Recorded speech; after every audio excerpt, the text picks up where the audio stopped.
Le Niger se prépare à la présidentielle de 2021. À 2 ans du scrutin, Mohamed Bazoum a déjà été investi candidat du pouvoir. Il est actuellement ministre de l'Intérieur du président Mahamadou Issoufou. Il est notre invité. Bonsoir, monsieur le ministre. Oui, bonsoir. Alors vous êtes donc candidat du parti au pouvoir. On s'organise quand même très tôt dans le camp du pouvoir. Pourquoi ? C'est un agenda qui nous aura été imposé par quelques soucis que nous avons eus dans la gestion des préparatifs de la campagne. Évidemment que dans des circonstances ordinaires, nous aurions envisagé les choses un peu plus tard. Quels sont ces soucis de préparation dont vous parlez ? Nous avons besoin de définir un cap très tôt et de créer les conditions d'une bonne cohésion au sein de notre parti. Et cela nous a paru passer par une décision comme celle que nous venons de prendre, d'annoncer qui va être notre candidat et nous préparer en conséquence. Ça ne veut pas dire que nous entrerions en campagne aussitôt et que nous ferions comme si nous avons 2 années devant nous à faire la campagne.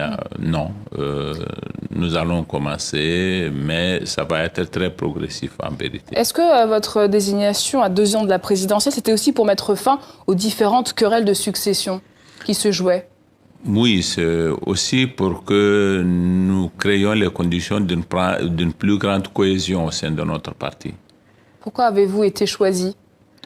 Ah, ça, c'est une question qu'il fallait poser à quelqu'un d'autre, mais pas à moi. Je constate seulement que je suis président du parti. J'ai été élu à la tête de ce parti 2 fois de suite et ça peut être considéré par les militants comme une base de légitimité à partir de laquelle on peut considérer que je peux être le candidat naturel du parti.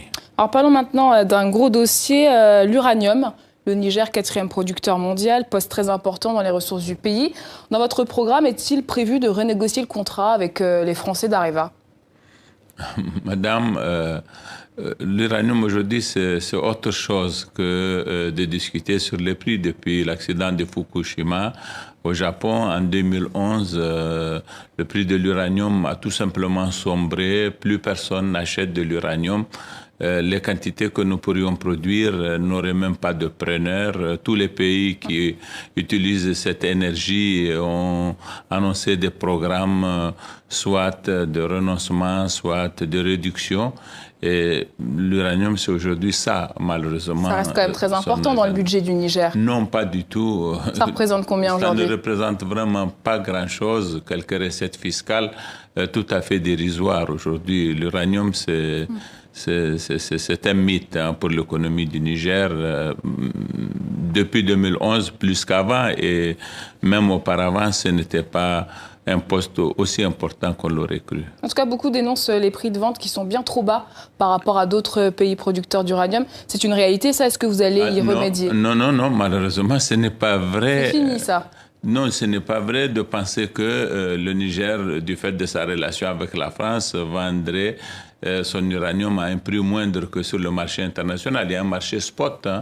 Il était loisible au Niger de le vendre sur le marché spot, sauf que l'uranium, ce n'est pas du riz, ce n'est pas ce genre de choses qu'on peut vendre sur le marché parce qu'il y aurait des acquéreurs. Les acquéreurs sont rares et nous avons une politique d'établissement de prix à terme avec Areva qui enlève sa part, mais qui enlève aussi la part du Niger. Mais la part du Niger, c'est 30% de la production. Il était loisible au Niger de la vendre à qui veut l'acheter. Alors si je comprends bien, l'uranium n'est plus une priorité pour le Niger. Non, l'uranium n'est pas déterminant dans l'économie du Niger et nous n'envisageons pas l'avenir de l'économie de notre pays à partir du prix de l'uranium. Une dernière question tout de même à ce sujet. Plusieurs enquêtes, dont celle de Mediapart, abordent les conséquences désastreuses de l'extraction de l'uranium sur les populations de la région d'Arlit notamment. Comment vous réglerez cette situation si vous devenez président ?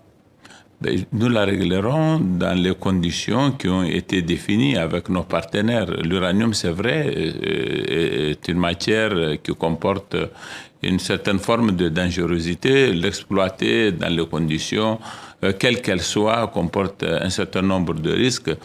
des mesures sont prises pour prévenir les dangers en question. Aujourd'hui, nous sommes à la fin de l'exploitation d'une mine, qui est la mine de Cominac.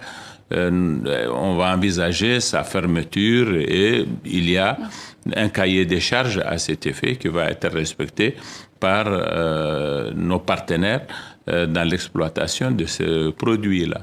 Alors, autre défi pour le Niger, la lutte contre le terrorisme. La situation sécuritaire se dégrade au Mali, au Burkina Faso, je le disais tout à l'heure.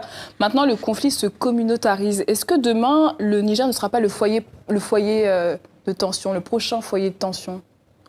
Non, s'il devait être un foyer de tension, il l'aurait déjà été, parce que c'est depuis 2012 qu'à notre frontière très proche, au Mali, ces événements se passent sans qu'ils aient pu déteindre sur le Niger. Nous avons une forme de gouvernance qui nous met à l'abri des risques de ce genre-là.